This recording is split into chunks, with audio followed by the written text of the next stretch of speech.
Welcome back to the show, folks. As promised, our very own Dr. Nelson has just parked his rear end in the studio. Doc, what's your Deerfest plan like? My plan? You make it sound a lot more organized than I ever seem to manage. Oh. No plan, really, just taking the attitude.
Crime and punishment. The cancer and cure of civilization. But some crimes are impossible to punish, especially in Night Springs. Tonight's episode, The Man in the Mirror.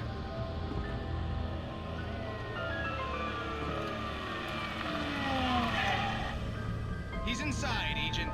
He's a weird one. So, you're confessing to killing that guy, huh? Why? Had it coming? Yeah, but why would you do that? I mean, you're a nice guy. Normal. Took your kid to a soccer game. So how come at the game, you pick a guy and, quoting from the arresting officer's report here, assault the victim's head area repeatedly with the weapon of choice being a pair of bare fists? Wow, that sentence really flows, huh? Maybe you're not the literary type. Okay, so you mess him up. But why? Who was that guy? We couldn't ID him. Why would a guy like you do him like that? I didn't like his face? Well, you must have hated it, because you really went to town there. I mean, there's no way to tell what he looked like. No ID on him either. That must be difficult. But then we ran the fingerprints. Got a match. Your prints. Identical. Huh, how about that? Your son said you were wearing a white shirt when you took him to the game. The white shirt is on the dead guy. It's plenty red now. You won't get away with this. Do you really think that's in any way relevant to me? I had plenty of time to talk to my boy before the cops arrived, you know? He won't stop screaming, am I right? You think he's ever gonna be okay? I left my mark. Believe me. You bastard. What? You gonna shoot me? What's the point? I'm going to prison. You got me. I don't understand any of this. And you never will. Don't worry. Maybe you'll see me again, Agent. Maybe in the mirror.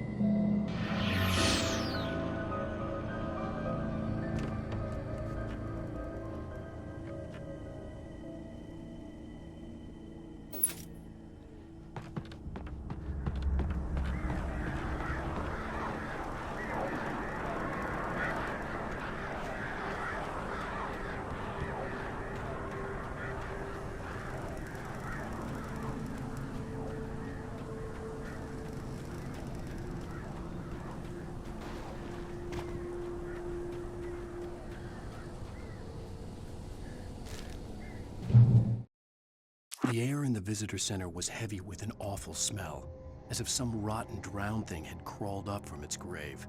Rusty kept coughing blood. My eyes were drawn to the twisted shape of his broken leg. The attack had been vicious. Max whined in his cage. Rusty's eyes were wild with fear and terror. He gasped. Mr. Wake, it happened just the way it was on that page.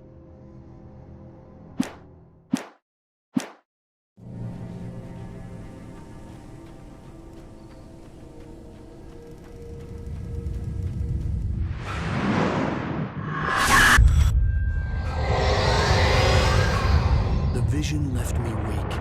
This was no head injury.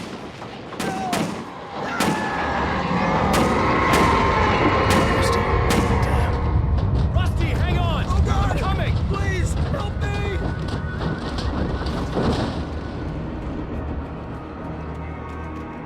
Anybody? Help me!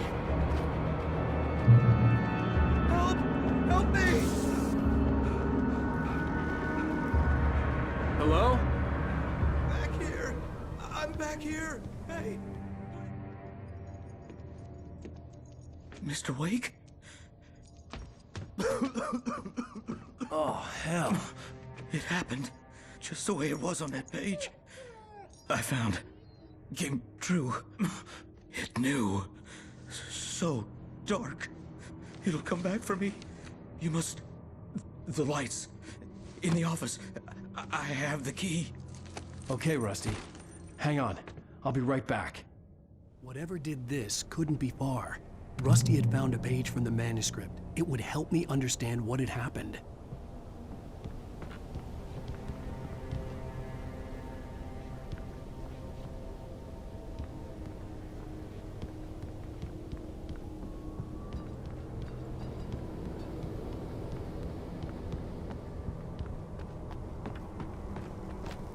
The only way to make sure that Rusty was safe was to get the power running and the lights back on.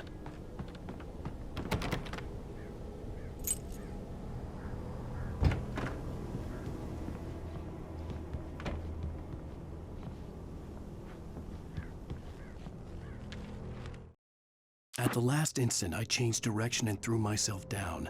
The axe splintered the trunk of a tree. I stumbled into the pool of bright light. My lungs burned. I was too exhausted to move. I tensed as I waited for the killing blow, but it never came. I raised my head. Nothing moved in the darkness beyond. For the moment, bathed in the cold light, I was safe.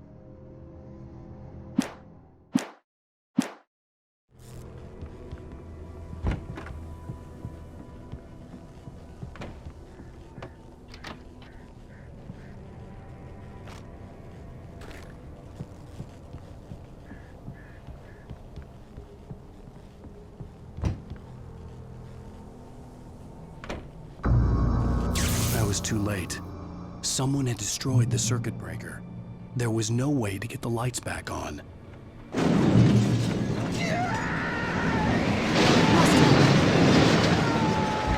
Rusty!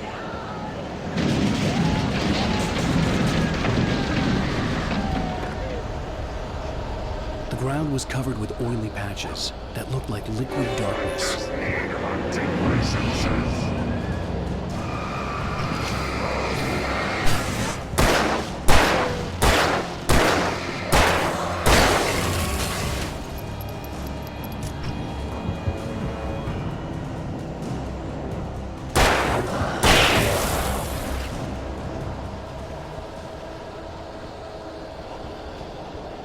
Something had torn a mammoth-sized hole in the wall.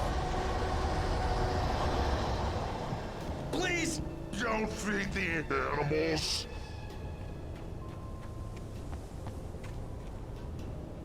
Fishing! Those who purchase a park Fishing. license! Obey! The park rangers. Rusty, no! Never! No approach closer than 100 yards. Two bears and wolves! Never approach any other closer than 25 yards. pets must be leashed. All times. Never leave your town!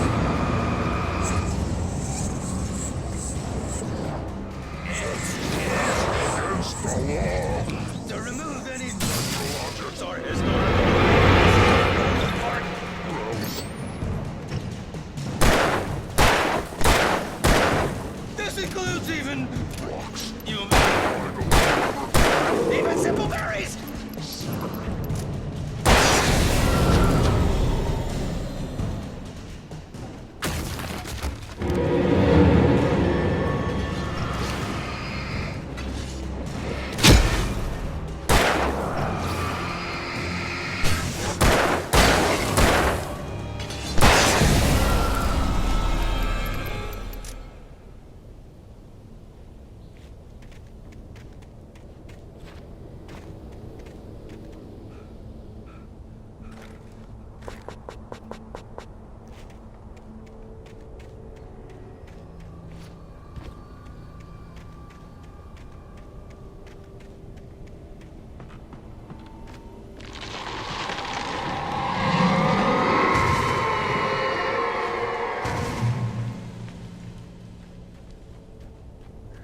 Forget about it, Barry. It's just me going crazy. Oh, jeez.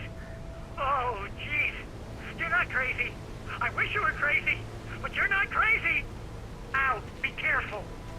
Stay in the cabin. Don't open the door for anyone. I mean it.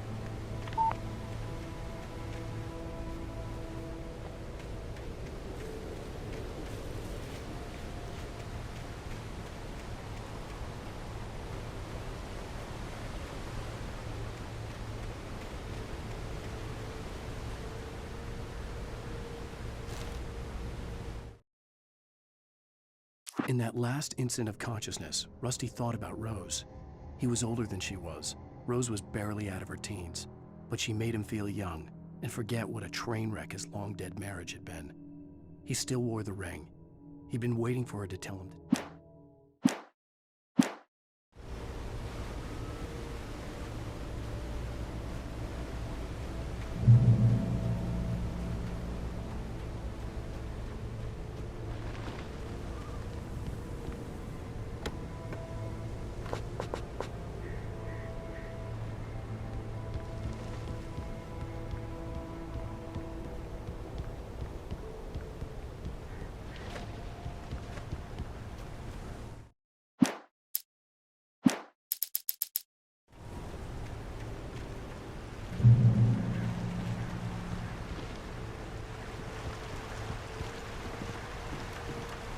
Lover's Peak was at the far end of the nature trail.